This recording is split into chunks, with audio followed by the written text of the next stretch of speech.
Hello everyone, welcome back to Bankers Nest. I am गरिमा।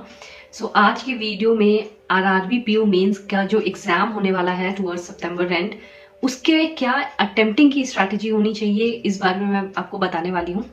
तो देखिए, RRB PO का जो मेंस का पेपर होता है वो थोड़ा सा डिफरेंट होता है as compare to IBPS PO या फिर एसबीआई पीओ का, क्योंकि वहां पे आपकी सेक्शनल टाइमिंग होती है। आप बाउंड होते हैं कि जो भी आपके पास सबसे पहला सेक्शन आता है आपको अटेम्प्ट करना ही पड़ता है। बट आरआरबी पीओ में ऐसा नहीं है। आप ये नहीं कंप्लेन कर सकते कि 10 मिनट और होता तो मैं वो सेक्शन ज्यादा अटेम्प्ट कर पाता क्वेश्चन। तो ऐसा नहीं है, आपके हाथ में ही है सब कुछ और टाइमिंग ऑर्डर सब आपको ही डिसाइड करना है। तो मैं कहूंगी आरआरबी पीओ मेंस में आपको दो चीजें पहले से डिसाइड करके जानी पड़ेंगी।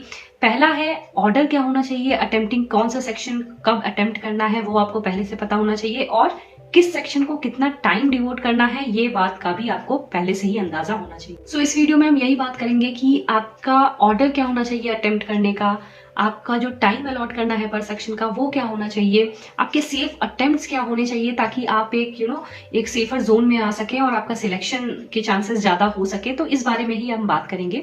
सबसे पहले हम एग्जाम पैटर्न देख लेते हैं। मुझे पता है मैक्सिमम लोग को आपको पता ही होगा, मैक्सिमम क्या सबको ही पता होगा एग्जाम पैटर्न जो भी क्वालिफाई किए हैं प्रीलिम्स।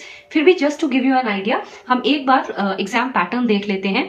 देखिए फ्रेंड्स, यहाँ पे 2 घंटे का पेपर होता है।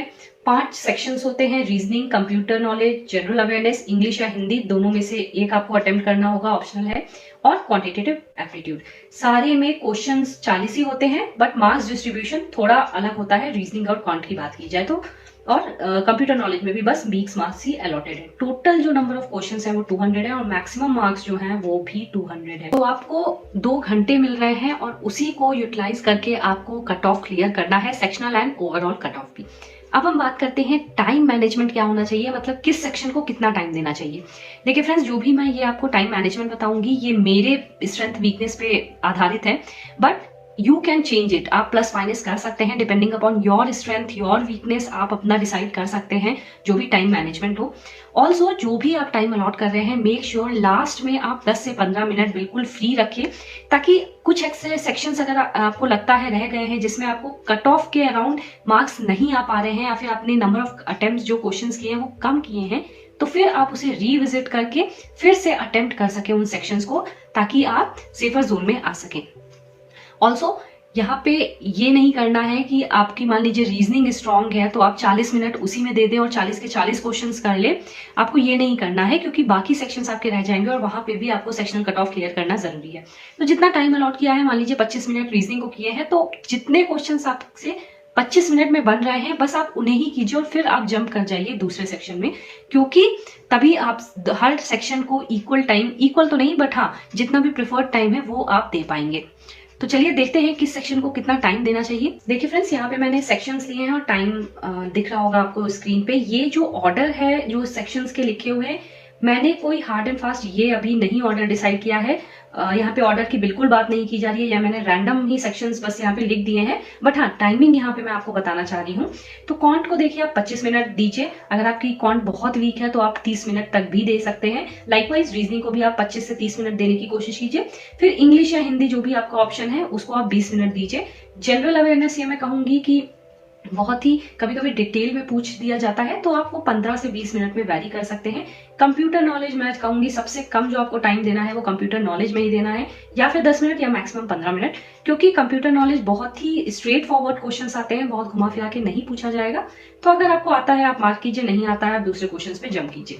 लास्ट में जो आपको फ्री टाइम रखना है 10 से 15 मिनट आपको फ्री टाइम बिल्कुल रखना है, ताकि आप जो सेक्शंस अटेम्प्ट नहीं कर पाए हैं वो आप अटेम्प्ट कर पाए। तो फ्रेंड्स, जब आप एग्जामिनेशन हॉल में जाते हैं वेन्यू में, वहां पे आपको वॉच अलाउ नहीं होगी, मोस्टली नहीं होती है वॉच अलाउ आईबीपीएस के थ्रू जो भी कंडक्ट होते हैं एग्जाम्स। तो उसमें आपको क्या कर सकते हो आप कि रफ शीट जो आपको दी जाती है उसमें आप पहले से ही जितने भी सेक्शंस हैं उसके अगेंस्ट टाइम लिख के रखिए कि कितने सेक्शन, कौन से सेक्शन को कितना टाइम देना है, ताकि आप बीच बीच में उसको रेफर कर सके और फिर उस हिसाब से अटेम्प्ट कर सके। क्योंकि once you start the examination आपको इतना टाइम का अंदाजा नहीं रहेगा, भूलते जाएंगे कि किस सेक्शन को कितना टाइम देना है, स्पेशली जो बिगनर्स हैं, फर्स्ट टाइम जिनका है उनके लिए। तो आप बेटर है पहले से ही वो लिख लीजिए। अब हम बात करेंगे फ्रेंड्स कि ऑर्डर क्या होना चाहिए, कौन सा सेक्शन आपको पहले अटेम्प्ट करना चाहिए इसके बारे में। देखिए, ये पर्सनल मेरे चॉइस पे डिपेंडेंट है, स्ट्रेंथ वीकनेस मैंने अपने हिसाब से किया है, बट जो भी आपके अकॉर्डिंग है आप वो इसमें चेंज कर सकते हैं एज एंड व्हेन रिक्वायर्ड। सो चलिए देखते हैं ऑर्डर क्या होना चाहिए। फ्रेंड्स देखिए, पहला जो सेक्शन आपको अटेम्प्ट करना है वो है जो आपका स्ट्रॉन्गेस्ट सेक्शन हो। मान लीजिए क्वांट, रीजनिंग या इंग्लिश या हिंदी में से जो भी आपका पहला स्ट्रॉन्ग सेक्शन है वो कीजिए, क्योंकि शुरुआत में क्या होता है आप वैसे ही बहुत नर्वस रहते हैं, तो अगर आप अपनी स्ट्रेंथ से शुरुआत करेंगे तो थोड़ा सा आपको एक कॉन्फिडेंस बूस्टअप हो जाएगा। मैं मानती हूँ बेटर है आप क्वांट रीजनिंग में से ही चुनिए, but even if you are choosing English it's well and good. उसके बाद आप आ जाइए कंप्यूटर नॉलेज में, क्योंकि कंप्यूटर नॉलेज में आपको बस 10-15 मिनट ही लगाने हैं, तो यहाँ पे आपको थोड़ा सा रिलैक्सेशन मिल जाएगा, ब्रेक मिल जाएगा, बहुत ज्यादा प्रेशर नहीं होगा। उसके बाद आप आ जाइए थर्ड अटेम्प्ट में, सेकंड मोस्ट जो आपका स्ट्रॉन्ग है आउट ऑफ क्यूआरई सेक्शन, वो आप अटेम्प्ट करने की कोशिश कीजिए। मान लीजिए पहले आपने रीजनिंग किया तो सेकंड में आप क्वांट कर लीजिए या फिर इंग्लिश कर लीजिए, और फोर्थ अटेम्प्ट में आपको फोर्थ सेक्शन में जो थर्ड जो भी बचा हुआ है क्यूआरई में से वो आप अटेम्प्ट कीजिए।